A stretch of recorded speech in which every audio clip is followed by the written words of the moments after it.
मी थांबतो. काय भगवान विष्णू आणि त्यांची पत्नी देव लोक आहेत खरे, लक्ष्मी आणि विष्णू म्हणजे. पण सांगा त्यांचं तरी कुठे मेळ जुळला हो.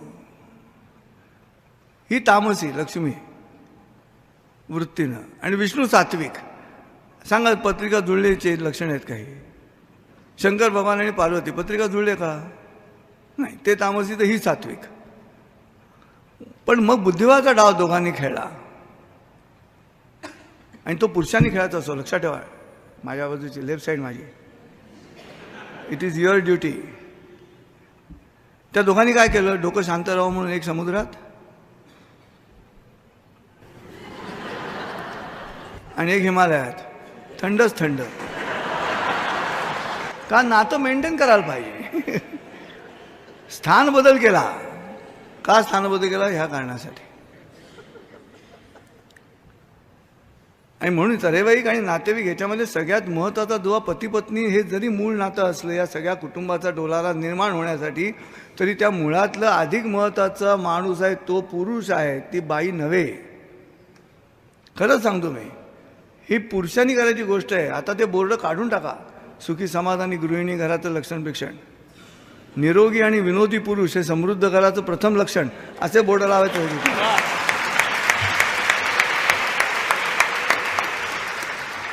कारण पुरुषालाच ते शक्य आहे. He is in natural course of time. You are all grown up people. Male is a donor and woman is a receiver. जो डोनर आहे ना त्यांनीच सत्कार्य करायचं असतं. रिसिव्हरकडे सत्कार्याला वेळ नसतो.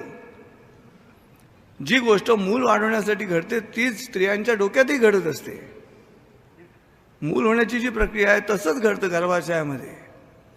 विषय आतमध्ये घ्यायचा, आपला विषय त्यात मिसळायचा, तिसरा विषय तयार करायचा, 9 महिने मोठा करायचा आणि डिलिव्हर करायचा. बरोबर आहे? हेच मेंदूत घडतं स्त्रियांच्या.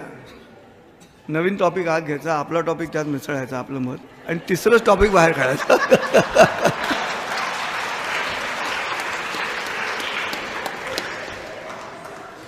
आणि म्हणून ह्या मालिका बघा सगळ्या. एकही मालिका नाही सासरा आणि जावई यांचं भांडण होईल.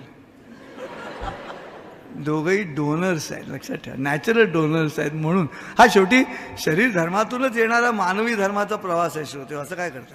आणि ते लक्षात आलंच पाहिजे. ह्याच्यात ना पत्नी म्हणून किंवा स्त्री म्हणून माझ्या बायकोची चूक नाही. याच्यामध्ये मी त्याच्यावरती बुद्धिबळाचा डाव खेळला पाहिजे. म्हणून सासू सुनेमधलं भांडण आहे. ज्या मुलाला शहाणं करण्यासाठी मला 25 वर्ष लागली, त्याला हिनं 25 मिनिटात वेडा कसा केला, असा तो सासूचा प्रश्न आहे. त्याला उत्तर नाही आहे ना. आणि म्हणून इंग्रजी लग्नपत्रिकेमध्ये प्रज्ञा वेड्स संजय असं दिसतं. तो वेड शब्द मराठी आहे, तो इंग्लिश नाहीच आहे. प्रज्ञानी संजयला वेड लावलं, त्या वेडिंग सेरेमनीला बाकीच्या वेड्यांनी या, असं ते आहे सर.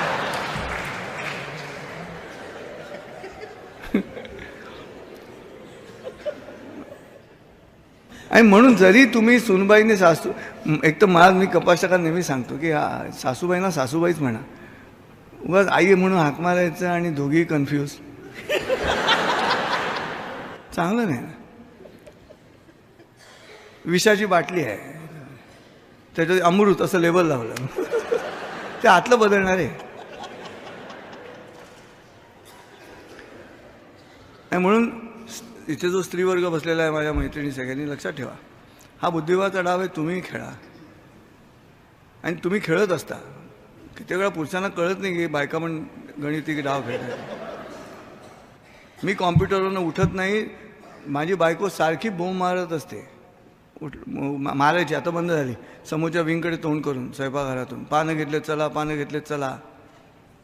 छोटीशी बाप आहे घरामधली. आणि मी चिडायचं, तुला कल्पना आहे का मी काय काम करतोय? परत ओढतेस काय? समोरच्या विंगमध्ये ऐकू जाते काय? अक्कल आहे की नाही तुला? असं करून घरातलं वातावरण उगाच डिस्टर्ब करून नात्यामध्ये तरेवाईकता आणण्याच्या ऐवजी मी शांतपणे विचार केला आणि बुद्धिबळाचा डाव खेळला. एकदा तिने हाक मारली आणि मी त्याच वेळेला कॉम्प्युटर बंद केला आणि स्वयंपाकाला गेलो. ती भाजी फोडणीच टाकत होती.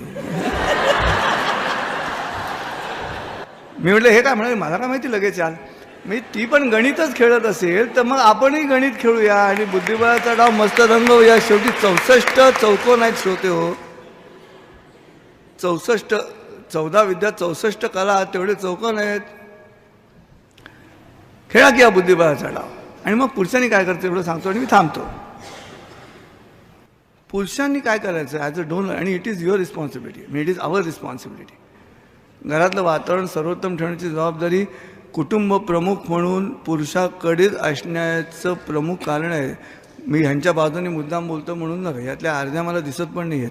तिकडे कुठे आत आहे, तिकडे करत जाऊ बाई, त्यांचं पण गणित आहे तिथे का बसायचं ते इकडनं दिसणार नाही त्या दरवाजातून गेलेल्या.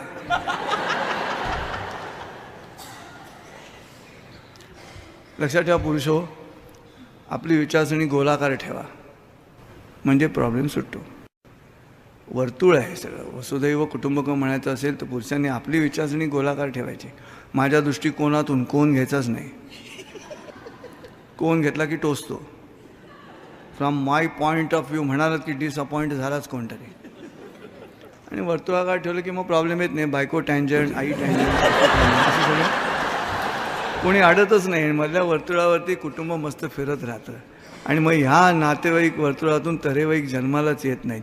आणि एकदा या वर्तुळातून तुम्हाला कळलं की अरे कोणी अडतच नाही आपल्याशी, सगळं छान फिरतं आहे चक्र. शेवटचा शब्द व्याख्यानाच्या शीर्षकातला आपल्याजवळ उपलब्ध होतो आणि तो आहे मनःशांती. धन्यवाद.